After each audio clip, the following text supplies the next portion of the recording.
Bom dia, alunos da Escola Janoca Maciel. A nossa aula de hoje é dando continuidade ao conteúdo, sobre a União Europeia da aula passada. E hoje nós iremos tratar sobre as instituições e políticas comuns da União Europeia. Essa é a nossa segunda aula do quarto bimestre, Já estamos no decorrer do final do ano letivo, então vamos nos organizar para estar entregando as atividades dentro do horário para que não acumule. As instituições da União Europeia. Há algumas instituições que regulam e intermediam a atuação da União Europeia. Nós temos 5 instituições da União Europeia. A primeira, Conselho Europeu. Qual a função do Conselho? Encarrega-se de definir as políticas gerais da União. É formado pelos chefes de Estado ou de governo dos países membros, pelo seu presidente e pelo presidente da Comissão Europeia. Seu presidente é eleito por maioria qualificada, cujo mandato é de 2 anos e meio, podendo ser renovado uma vez. Então, o Conselho Europeu nada mais é do que uma instituição que é responsável de definir as políticas gerais da União. A segunda comissão, Comissão Europeia, é um órgão encarregado de colocar em prática as políticas comunitárias. Com sede em Bruxelas, na Bélgica, a comissão é formada por 28 comissários, um para cada país da União Europeia, sendo nomeado um candidato a presidente. Esse, por sua vez, deverá ser aprovado pela maioria do Parlamento Europeu. Então, a Comissão Europeia é encarregada de colocar em prática as políticas comunitárias. Temos aqui mais 3 instituições da União Europeia, O Parlamento Europeu controla a Comissão Europeia e aprova pressupostos comuns. O número de deputados que o compõe é proporcional ao número de habitantes de cada país, com no mínimo 6 e no máximo 96 deputados. São eleitos a cada 5 anos pelos cidadãos. Então, o Parlamento Europeu é uma instituição maior que controla a Comissão Europeia. Tribunal de Justiça. Assegura o respeito às leis comuns e a aplicação dos tratados. Também atua como árbitro dos conflitos entre os órgãos da União Europeia e entre os Estados-membros. Tem sede em Luxemburgo. Então, o Tribunal de Justiça ele tem como função assegurar o respeito às leis e aplicação dos tratados. Comitê Econômico e Social é responsável por prestar consultoria às propostas da comissão. Então, aqui a gente viu as 5 instituições da União Europeia. Políticas comuns da União Europeia. Desde o Tratado de Roma de 1957, as barreiras comerciais entre os países membros da União Europeia haviam sido eliminadas e uma série de políticas comuns foi encaminhada. Vejamos algumas delas. Então, as políticas comuns da União Europeia são 7. Política agrícola comum, política pesqueira, política regional, política de transportes, política industrial, política comercial e política ambiental. Agora, no decorrer da nossa aula, nós vamos ver a função de cada uma. Política agrícola comum, que é representada pela sigla PAC, é a base da política agrícola dos países membros, financiada pelo Fundo Europeu de Orientação e Garantia Agrícola, FEOGA. Seus objetivos são evitar a competição de produtos agrícolas estrangeiros e manter o nível de vida dos agricultores europeus por meio da garantia de preços mínimos de venda dos produtos. Então, o objetivo da política comum, agrícola comum são esses. Graças à PAC, a União Europeia consegue tirar do mercado interno grandes quantidades de alimento e parte do excedente é destinada à exportação. Com essa política é criada uma barreira indireta à livre concorrência internacional de produtos agrários. Política pesqueira. Compreende acordos para explorar as fronteiras marítimas e incentivos à modernização, tanto da frota pesqueira como da indústria de navegação. Essa política incrementou o volume da pesca, mas agravou o desemprego por ter provocado o fechamento de pequenas empresas pesqueiras. Então, a política pesqueira ela tinha como objetivo explorar, compreender acordos de exploração de fronteiras marítimas e também incentivo à modernização da frota pesqueira. Política regional, voltada a reduzir a diferença de desenvolvimento econômico entre os países e entre as regiões de alguns deles.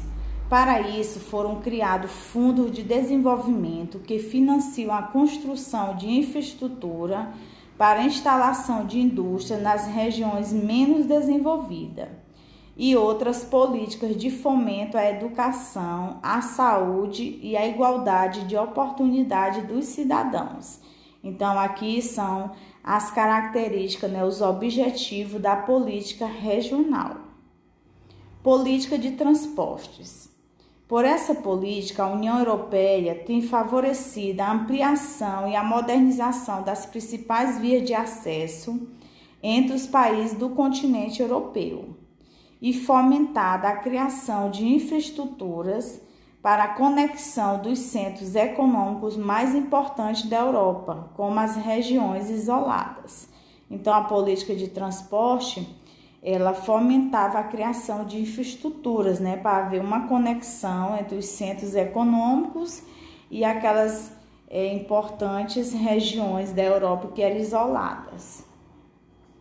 Política industrial. A política industrial implica o incentivo à modernização das empresas e dos setores industriais em crise na União Europeia, concedendo subvenções aos setores mais modernos, buscando novos mercados e estimulando a cooperação entre os países membros. Embora seja uma das principais zonas industriais do mundo, a União Europeia ainda enfrenta problemas de falta de modernização e menor desenvolvimento em alguns setores, quando comparada aos Estados Unidos e ao Japão, seus concorrentes diretos. A política industrial adotada visa assegurar competitividade às suas indústrias. Também existe uma política energética comum com o objetivo de diversificar as fontes de energia e reduzir as importações de petróleo. Então, a política industrial, resumindo, nada mais é do que um incentivo à modernização das empresas e dos setores industriais em crise na União Europeia. Política comercial. Por essa política, os produtos comercializados nos países membros são taxados com o mesmo imposto, o IVA, principal potência comercial do mundo. A União Europeia vende produtos agrícolas e industriais e compra matérias-primas em geral e manufaturas de alta tecnologia. Então, a política comercial, os produtos seriam taxados com o mesmo imposto, Política ambiental. Visa criar uma legislação ambiental única dos países membros. O desenvolvimento sustentável constitui um dos principais objetivos da União Europeia, baseando-se na ação preventiva e na correção de danos causados ao ambiente. Alguns exemplos desse tipo de política ambiental são a proibição da gasolina com chumbo, a reciclagem de resíduos sólidos urbanos. Então, a política ambiental visa isso, criar uma legislação única para todos os países membros. Crise na União Europeia.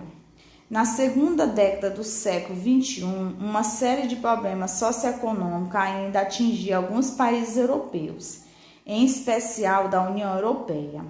A crise financeira de 2008, o endividamento de muitas economias da União Europeia e a discrepância entre os graus de desenvolvimento econômico e humano dos países da zona do euro havia deixado estados à beira da falência. Portugal, Itália, Irlanda, Grécia e Espanha, grandes captadores de empréstimo, foram afetados, mas graças a eficientes medidas econômico-sociais, boa parte desses países se recuperou ou está em recuperação. É o caso de Portugal, que investiu fortemente no setor de turismo, entre outras medidas. A instabilidade financeira gerou incertezas sobre a permanência de alguns desses países no bloco. Então, a crise na União Europeia surgiu devido, a vários fatores. Teve o endividamento de muitas economias, discrepância entre os graus de desenvolvimento, os grandes captadores de empréstimo foram afetados. Então, essa crise na União Europeia se deve ao fato de muitos fatores, não foi só um. A crise de 2008 e os impactos sociais. A crise econômica de 2008 teve início nos Estados Unidos, a partir da bolha imobiliária, criada pela valorização dos imóveis com base em empréstimos hipotecários. Como muitos estadunidenses não conseguiam quitar dívidas criadas pela compra da casa própria, muitas empresas e instituições destinadas a oferecer crédito tiveram altos prejuízos. E por um efeito dominó, a crise atingiu bancos e bolsas de valores do país. Logo, as instituições financeiras da União Europeia também foram afetadas, o que gerou uma onda de desemprego, com diminuição do consumo e falência de bancos e empresas do setor produtivo. Para socorrer as instituições afetadas pela crise, os governos europeus adotaram medidas consideradas rígidas para conter os gastos públicos, com alto impacto sobre a população.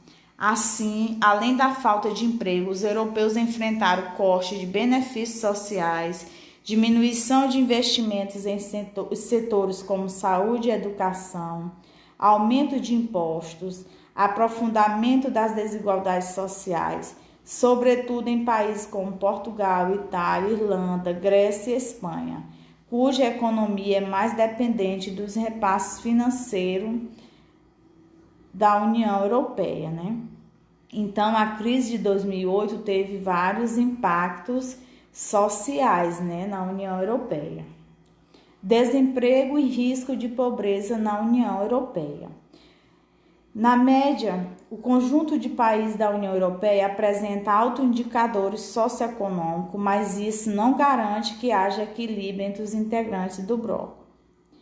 A recente crise econômica afetou muito a Europa. As parcelas da população mais atingidas foram os compostos de jovens, imigrantes e trabalhadores menos qualificados. O risco da pobreza é um indicador que reflete a exclusão social utilizado na União Europeia para fins estatísticos. Considera-se em risco de pobreza as pessoas que recebem mensalmente menos de 60% do rendimento médio mensal per capita do país onde vivem. Em 2015, 23,7% da população da União Europeia se encontrava em risco de pobreza ou de exclusão social. Então, o risco de pobreza, é considerado uma pessoa em risco de pobreza quando ela recebe mensalmente menos de 60% do rendimento médio mensal per capita do país. O Brexit e o discurso contra a União Europeia. Após o plebiscito de junho de 2016, no qual a maioria optou pela saída da Grã-Bretanha da União Europeia, que foi 52% dos votos, foram previstos 2 anos de negociações até se obter consenso sobre o acordo final do Brexit.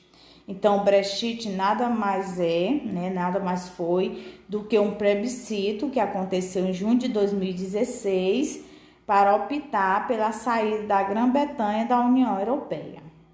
O acesso ao mercado comum europeu, mantendo os acordos comerciais para a troca de produtos e serviços com outros países do bloco, faz parte das negociações que deverão ser votadas no Parlamento Britânico e no Parlamento Europeu em março de 2019, para que seja confirmada a saída do bloco. No entanto, como até então nenhum país havia se retirado da União Europeia, a ausência de precedente torna o processo instável e o dissenso ainda pode haver com que seja cancelado o pedido da Grã-Bretanha de deixar o bloco. Então, aqui foi todo o discurso contra a União Europeia e contra a opção de sair ou não a Grã-Bretanha da União Europeia. Desde o plebiscito, o Brexit vem contribuindo para que grupos radicais contra a União Europeia apareçam na cena política, não só na Grã-Bretanha, mas também em outros países, mostrando que não há mais a unidade que se via antes em relação ao bloco. Partidos políticos com formações populistas e nacionalistas vêm ganhando força em diversos países ao contestar os atuais moldes do bloco e incentivar a criação de movimentos neozagistas e xenófobos. O discurso anti-imigração que permeia o Brexit já é predominante, onde a extrema-direita compõe atualmente os partidos mais influentes do sistema político. Na França, Alemanha, Áustria, Itália, Finlândia, Polônia, por exemplo, as áreas políticas mais conservadoras desses países já discutem uma possível desintegração do bloco nos próximos anos. Então, aqui foi todo o contexto, como surgiu o Brexit e suas consequências. Essa foi a nossa aula de hoje, Eu espero que vocês tenham compreendido um pouco sobre as instituições e as políticas comuns da União Europeia. Desejo a todos bons estudos e